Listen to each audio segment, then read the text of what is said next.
this is why I laugh when people think like digital retailing is going to take over the world, and you just throw up an appointment scheduler on your website, and it's going to solve all your customers' problems.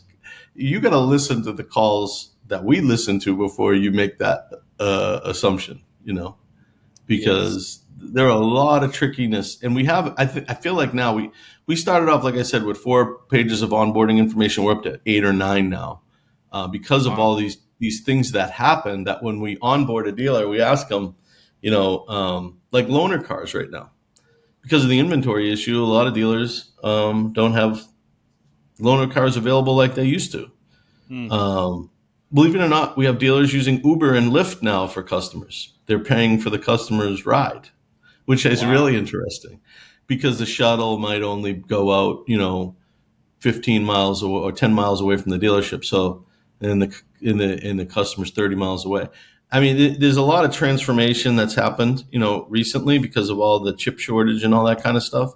The Hmm. service departments are also more full than they used to be because people are holding onto their cars longer. You mentioned something. There's so many variables here. Sorry Yeah, to have to lots of back up. variables. That's the point I was trying to get at. There's just Yeah.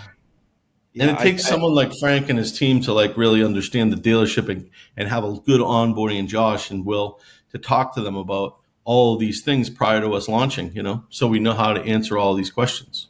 Yeah, I would say to dealers that are in industry pros that are listening to this episode, don't take for granted all the nuance and variables really in service, because most of the time I think people think, this type of help for a service department is it's just basic. You're just going to pick up the phone and schedule appointments for us or whatever. But it's really, there's a lot more to it.